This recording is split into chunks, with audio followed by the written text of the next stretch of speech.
The human saved the lost daughter. The queen heard her voice once more in the great circular chamber of the Galactic Council. Laughter echoed from species that had lived for thousands of cycles. Scaled diplomats clicked their tongues in amusement. Tall crystalline beings shimmered with quiet mockery. Even the soft-glowing orales whispered disbelief through shared thought. The reason was simple. Humanity had sent only one human, not an army, not a scientist team, not a fleet commander. Just one ordinary human advisor, standing alone at the center platform, hands folded calmly behind his back. The council speaker announced the exchange in a formal tone. By treaty and tradition, a symbolic gift shall be given to Princess Elira of the Vierks Dominion. The Vierks were known across the galaxy for their cold efficiency and tragic fate. Their world was dry, pale, and slowly dying. Their people were brilliant engineers, but emotionally distant. For centuries, no Vierks child had been born. Medical science had failed. Genetic mastery had failed. They were labeled barren not just in body, but in spirit. The princess stood silently near her delegation, tall and elegant, her silver-blue skin smooth like polished stone. Her eyes were sharp, ancient, and empty of expectation. She did not laugh. She did not react at all. The speaker continued. Humanity offers an advisor and cultural representative. A pause followed. Then the human stepped forward. He was smaller than most beings in the room. No armor, no visible implants. His dark uniform was simple. His face showed no fear, no pride, only quiet awareness. He gave a respectful nod toward the council, then turned and bowed slightly to Princess Elira. The laughter grew louder. A reptilian lord leaned toward his neighbor. Is this a joke? A luminous envoy pulsed with amusement. Perhaps humans believe hope is transferable. Another voice whispered, they waste their chance. The princess looked at the human. Her gaze scanned him as if reading a broken instrument. She found no enhanced biology, no psychic presence. No advanced tech beyond standard human devices, useless by all known measures, yet when she spoke, her voice was calm and clear. I accept. The laughter stopped. The council was surprised, but procedure was procedure. The exchange was sealed. The human was now bound by oath to serve the Vierks Dominion under the princess's authority. As the chamber emptied, whispers followed them. They sent him to die on a dead world. Humans are strange. They will regret this insult. The human walked beside the princess through the long corridor of the council station. The walls shimmered with moving stars. Silence stretched between them. You may speak, Princess Elira said without looking at him. My name is Elias, the human replied. I am honored to serve, she nodded once. You are not what they expected. Elias smiled faintly. Neither are you. She stopped walking. Slowly, she turned her head and studied him again, more carefully this time. Explain. You are called barren, Elias said gently. But barren things usually feel empty. You do not. Her eyes narrowed slightly. Careful, human. I mean no disrespect, he said. Only observation. For a long moment, she said nothing. Then she resumed walking. You will learn restraint quickly on my world. I'm a fast learner, Elias said. Their transport ship departed the station hours later. As it slipped into hyperspace, Princess Elira stood at the observation window, watching the stars blur into lines of light. You will not be treated as important, she said. My people do not value symbols. That's fine, Elias replied. I'm not very symbolic. She glanced at him. Something about the answer unsettled her. When they arrived, the Vierks' homeworld revealed itself beneath gray clouds and pale light. Vast stretches of cracked land spread across the surface. Cities rose like silent machines, perfect and lifeless. No green, no flowing water visible from orbit. Elias felt a tightness in his chest but said nothing. The capital city was quiet, too quiet. The buildings were tall, clean, and empty of warmth. Vierk citizens moved efficiently, speaking only when necessary. No laughter, no music, no children. Elias noticed that immediately. He was assigned a small living space near the palace. No guards, no attendants. No instructions beyond a daily schedule. Princess Elira did not summon him for several days, so Elias watched. He observed how the Vierks worked endlessly but rested poorly, how they ate nutrient meals alone, how they avoided eye contact unless required. He noticed abandoned public spaces once meant for gathering. He saw murals depicting stars, not people. On the fourth day, the princess finally called for him. She sat in a high chamber overlooking the city, her posture perfect, her expression neutral. Report, she said. Elias took a breath. Your world is not dying because of lack of knowledge, he said carefully. It's dying because nothing here is allowed to grow slowly. Her fingers tightened slightly on the armrest. Explain. Everything is optimized, Elias continued. Efficiency, output. Control, but life needs inefficiency. Time, mess. She rose from her seat. You assume much. I observe much, he replied. She stepped closer, towering over him. Humans are chaotic, emotional, short-lived. Why should your perspective matter? Elias met her gaze. Because we're used to losing things, he said, and finding reasons to keep going anyway. The room was silent. You believe hope is a tool, she said. I believe it's a habit, Elias replied. That night, Princess Elira did not sleep. She stood again at her window, watching the dark city below. For the first time in many cycles, she wondered when she had last truly looked at it. Days passed, then weeks. Elias was not loud, he did not demand attention, he made small suggestions. Shared meals instead of solitary ones. Stories of Earth, not of victory, but of survival, of rebuilding after disaster, of planting trees knowing someone else would sit under their shade. At first, the princess listened only out of curiosity. Then she began to wait for those conversations. She noticed changes in herself, small things. She paused longer when speaking. She asked questions that had no direct purpose. She felt something unfamiliar when Elias laughed quietly at his own memories. One day, while walking through a forgotten district, Elias stopped. This place could live again, he said. It was abandoned, the princess replied. Inefficient. Elias knelt and brushed dust from a cracked surface. So was Earth, he said, more than once. She watched him, confused by the calm confidence of such a fragile being. For the first time in centuries, Princess Elira felt something shift inside her. Not hope, not yet, but curiosity. And that alone was something her people had not felt in a very long time. The change did not arrive loudly. It came quietly, hidden in routine moments that most Vierks would have ignored. Elias continued his days without special status. He walked the city paths, ate the same nutrient meals, and followed the schedules given to him. But now, Princess Elira sometimes joined him, not officially, not announced.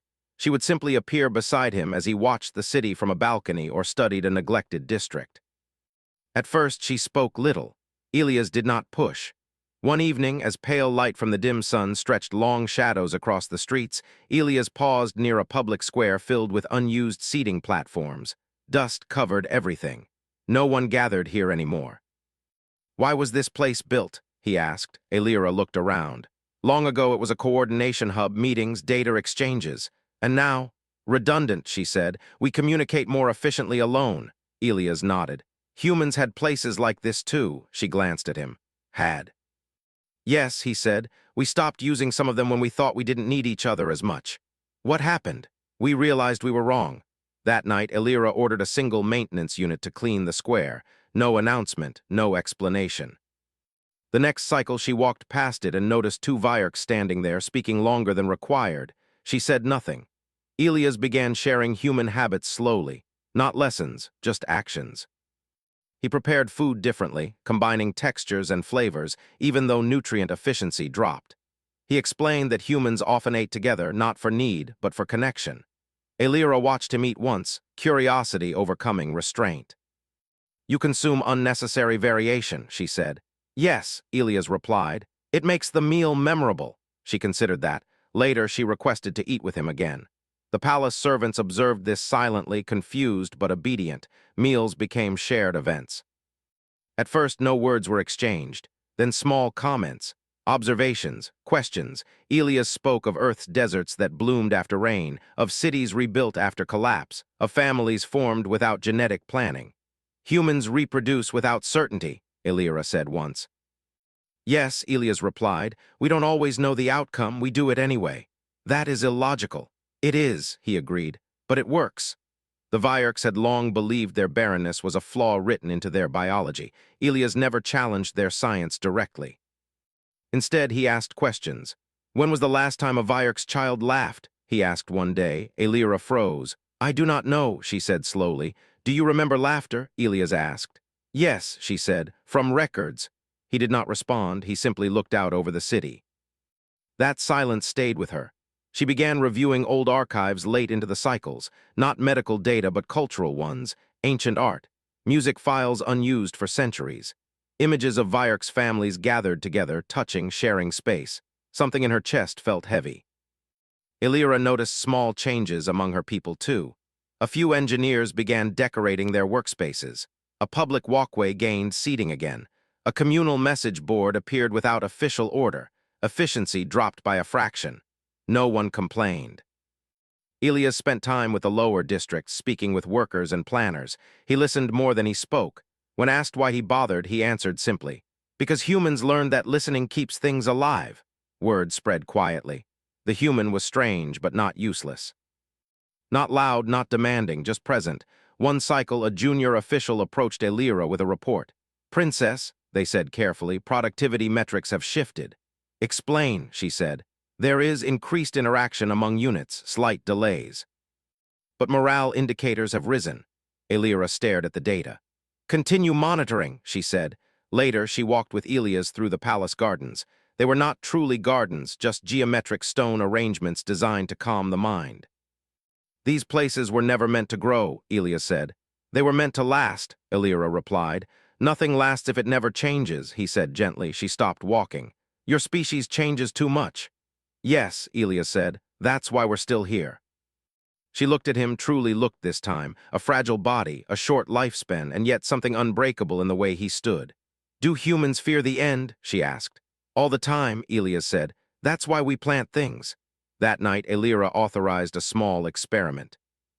A neglected sector would be restored not for output but for habitation. No optimization targets, no strict efficiency rules. The Council of Planners questioned it. "It serves no purpose," they said. "It serves a future purpose," Illyra replied. The human smiled when he heard. Weeks passed, the sector changed. Slowly, people lingered there, conversations lengthened.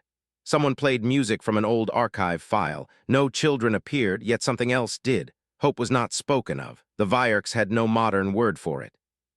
But the feeling spread quietly, like warmth in a cold structure. One day, Elias collapsed. It was sudden. Exhaustion, dehydration, simple human limits. He was not built for the Vyark's climate or long cycles. Illyra was at his side within moments. Medical units stabilized him quickly. The situation was not life-threatening, but it frightened her more than she expected. She waited by his recovery platform until he woke. "You should have reported weakness," she said. Elias smiled faintly. "Humans forget sometimes." Her voice was low. "You are limited." "Yes," he said. "That's why what we do matters while we can." She said nothing. When he recovered, Illyra reduced his schedule personally. The decision was not logged as political. It was logged as necessary. The council took notice. Whispers reached the outer systems. The barren princess was changing. The Vyark's world showed strange data fluctuations, cultural shifts without technological upgrades. Other species laughed again. "Temporary anomaly," they said. "Human influence will fade." Illyra listened to these reports with calm eyes. She did not remove Elias. She did not slow the changes. One evening, standing beneath an artificial sky where faint lights simulated stars, Illyra spoke softly. "My people believe life ends quietly," she said, "without struggle. Without renewal." Elias looked at the lights. "Life doesn't end," he said. "It waits." She turned to him. "For what?" "For someone to care enough to try again." For the first time in her long life, Princess Illyra felt fear, not of extinction, but of what her people had almost forgotten. And she realized with a strange certainty that the galaxy had underestimated humans not because they were weak, but because they were patient. The first sign was so small that most of the Vyarks missed it. A maintenance drone reported moisture in a sector that had been dry for centuries. The system flagged it as an error. Princess Illyra did not. She requested a personal inspection. No announcement, no council members. Only Elias accompanied her, walking slowly beside her through the restored sector that had once been considered useless. The ground there felt different, not alive, not yet, but softer, less hostile. Elias knelt and pressed his fingers against the surface. "It's holding water," he said. "That should not be possible," Illyra replied. "The soil structure was declared inert." "So was Earth-S in many places," Elias said, "until we stopped treating it like a machine." She watched him carefully. "You speak as if life listens." "It does," Elias said, "just not in ways machines can measure quickly." The princess ordered no further action. No extraction, no correction. The sector was left alone. That decision alone caused unease among the planners. Across the city, other small things continued to shift. Vyark citizens began adjusting their schedules without instruction. They lingered longer in shared spaces. They started asking questions that did not lead directly to solutions. Elias noticed it before Elira did. "They're changing themselves now," he said one evening. "That was not ordered," she replied. He smiled. "That's how it works." The Vyark Science Council called an emergency review. Cultural deviation thresholds were rising. Efficiency had dropped another fraction. Still no decline in output, but the numbers no longer followed perfect prediction.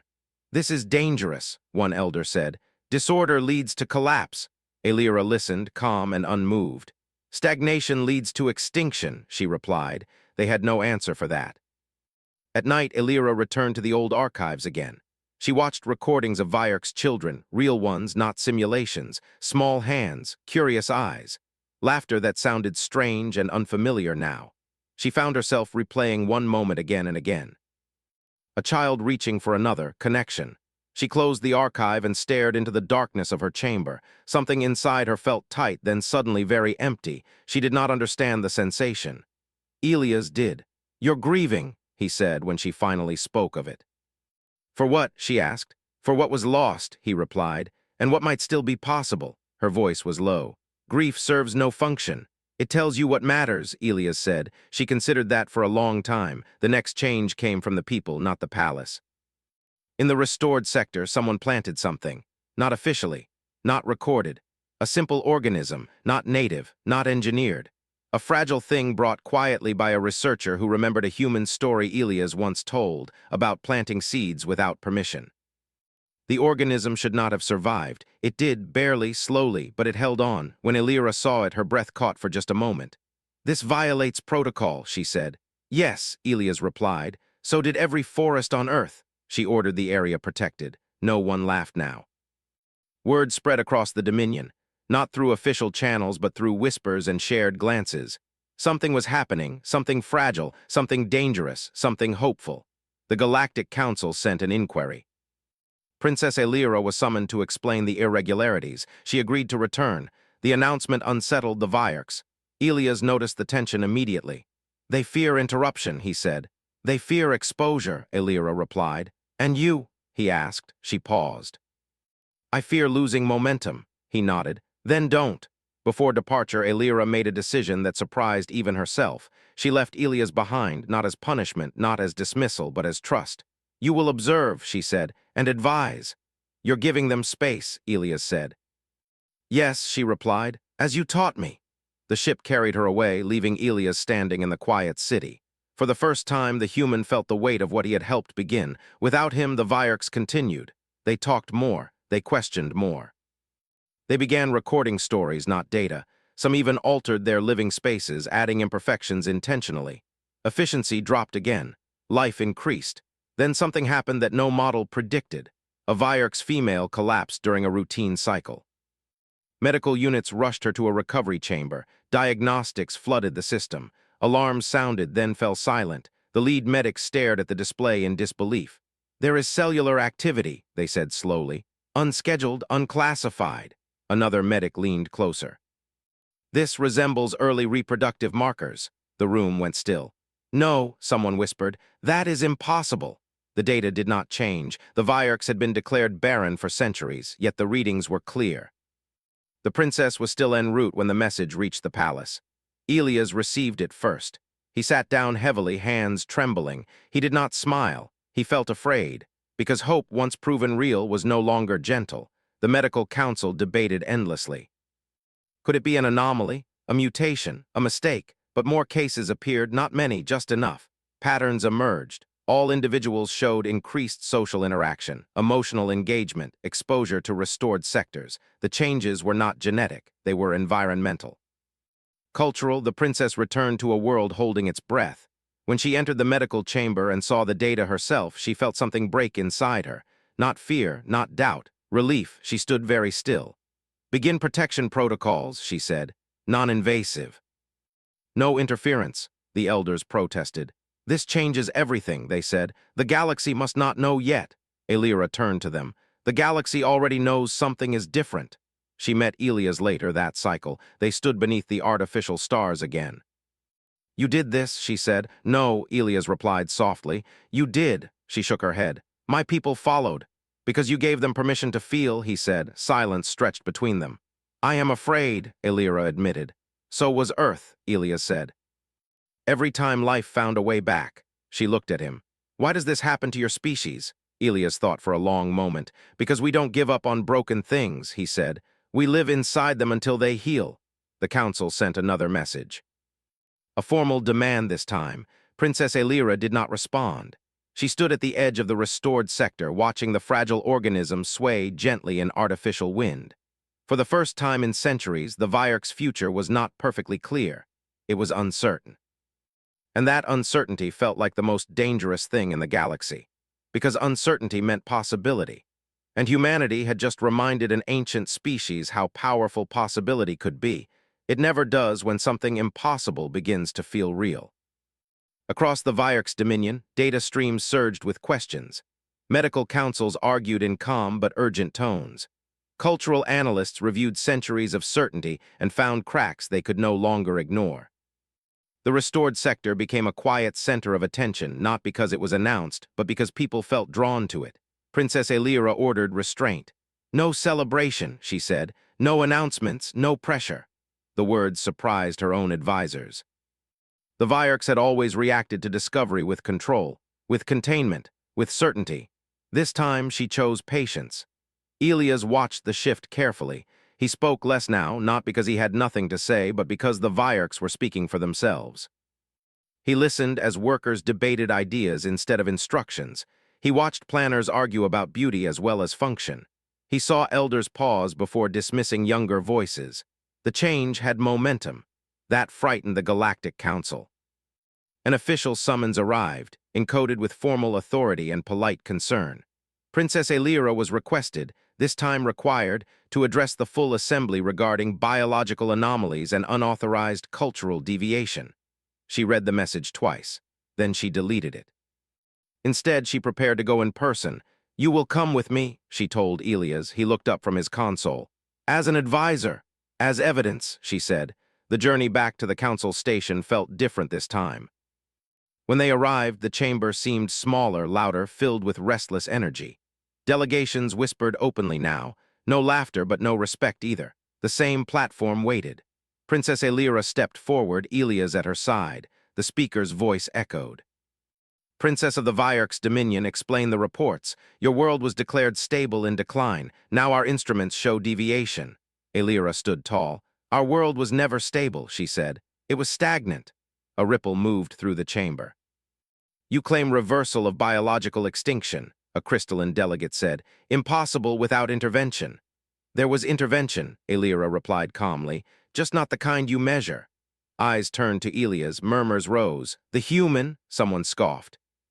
A single, unmodified individual? Yes, Elira said. One human. The speaker leaned forward. State the mechanism.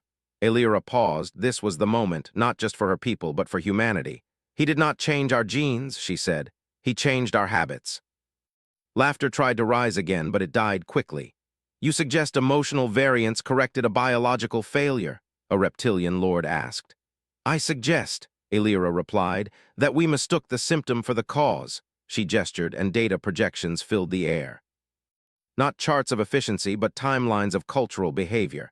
Social isolation, environmental rigidity, emotional suppression. Life, she continued, did not fail us. We failed life. The chamber was silent. Elias felt the weight of their attention, but did not speak. He stood as he always had, calm, present. A luminous envoy pulsed faintly. Why did humanity not exploit this knowledge? Elias finally spoke. His voice was quiet, but it carried. We did, he said, on ourselves. Confusion spread. We were called weak, Elias continued. Chaotic, short-lived. We are all those things. That's why we learned to survive together. Princess Elira watched the council closely. Some leaned away, others leaned in. Humanity does not fix worlds, Elias said. We remind them how to fix themselves. The council recessed in unease. While they debated, news leaked. Not the medical data, the story, the barren princess, the human gift, the returning life. Across the galaxy, opinions shifted. Some mocked, some feared, some wondered what humans might do if given more influence. On the Vierk's homeworld, the waiting was unbearable. The protected individuals showed continued healthy development. Not rapid, not dramatic, but real. The people felt it. They gathered in the restored sector without being told. They stood near the fragile organism, now stronger, leaves spreading carefully. No one touched it. They simply watched. Princess Elira returned days later. She did not bring approval. She brought time. The council issued a temporary non-interference ruling. Observation only. No sanctions, no declarations. It was not support. But it was not denial. That was enough. The princess addressed her people openly for the first time in centuries. No data projections, no commands. She spoke from a balcony overlooking the city. "We were taught to endure quietly," she said, "to fade without disturbance. I will not lead you that way." Her voice did not rise. "Life has returned not because we forced it, but because we allowed ourselves to change." She paused. "I do not promise certainty," she said. "I promise effort." The response was not loud, it was steady. Elias watched from the side, feeling something he had not expected, pride not in himself, in them. The following cycles were careful ones, no rush, no pressure on those developing. Medical support focused on comfort, not control. Cultural spaces expanded slowly. Stories were shared publicly. The first laugh echoed through a public square one evening. People froze when they heard it. Then another followed. Princess Elira heard it from her chambers and closed her eyes. Tears formed, unfamiliar and unstudied. Elias stood quietly beside her. "You were right," she said softly. "Hope is a habit," he smiled. "You're very good at it." She looked at him. "And humanity." "We practice," he said. The council sent one final message. They requested a permanent human delegation. Princess Elira declined. "Humanity will not be owned," she said, "nor borrowed." Instead, she offered something unprecedented. Exchange, not gifts, not symbols, people. The galaxy hesitated, then accepted. As ships arrived and departed, the laughter from the first council meeting felt like a distant memory. No one laughed now. They watched, because the barren princess had returned different. And humanity, once again, had proven that the most powerful force in the universe was not strength, but the quiet refusal to let life end alone. The future did not arrive all at once. It unfolded slowly, carefully, like something that knew it was fragile and deserved time. On the Vierk's homeworld, life continued its quiet return. The protected individuals developed steadily, watched over with patience rather than fear. No one rushed them. No one tried to turn them into proof or symbols. They were allowed to simply exist. That choice mattered more than any technology. Princess Elira walked the restored sector often now. What had once been an experiment had become a place of gathering, not loud, not crowded, just alive. The fragile organism had grown stronger, its leaves reaching toward artificial light as if it understood effort. Elias walked beside her, slower than before. Time had begun to show itself in him. The Vierks noticed this now. They noticed many things they once ignored. "You are changing," Elira said quietly one cycle. "Yes," Elias replied, "that's the price." She stopped. "You could leave." "I could," he said, "but I'm not done." She studied him. "You owe us nothing." "I know," Elias said. "That's why I stayed." Across the galaxy, the story continued to spread. Not as rumor now, but as observation. Scientists arrived not to interfere, but to learn. Cultural envoys arrived, unsure of what questions to ask. They expected formulas. They found people talking. The Galactic Council watched carefully. Humanity's position shifted, not upward in rank, but outward in influence. Humans were no longer dismissed. They were consulted. This unsettled many. "How did they do it?" a delegate asked during one closed session. "They did nothing," another replied. "And that is the problem." On the Vierk's world, the first child was born. It was not announced across the stars. No broadcast, no ceremony. Just a quiet moment in a medical chamber, attended by calm voices and steady hands. Princess Elira arrived afterward. She stood at the threshold, her composure perfect, her heart racing in a way she still struggled to understand. She looked at the child, small, warm, alive, her breath caught. Elias stood behind her. He said nothing. She turned to him slowly. "This changes everything." "No," Elias said softly. "It begins everything." The child's existence did not cause celebration. It caused responsibility. Policies shifted. Long-term planning returned not as calculations of decline, but of growth. Education systems reopened. Art returned not as preserved relics but as living expression. The Vierks people adapted quickly once they allowed themselves to. They always had. Elia's health declined gradually, nothing dramatic, nothing sudden, just the slow reminder of what humans were, limited. One evening, as artificial stars dimmed into night cycle, Elira joined him on a balcony overlooking the city. Lights glowed softly now, people moved with purpose and pause. "You should rest," she said. "I am," Elias replied. She hesitated. "When you are gone," he smiled. "I won't be gone," she frowned. "Your body is not the point," Elias said. "You don't lose things because they end, you keep them because they happened." She absorbed that slowly. The council sent a final delegation months later. This time there was no mockery, no laughter. Only curiosity and something close to caution. They asked to observe the child. Elira refused. "She is not evidence," the princess said. "She is a person." They asked to study the human effect. Elias answered himself. "Live with us," he said. "Then leave." The delegation did. They stayed longer than planned. When they returned to the council, they had no simple report, only questions.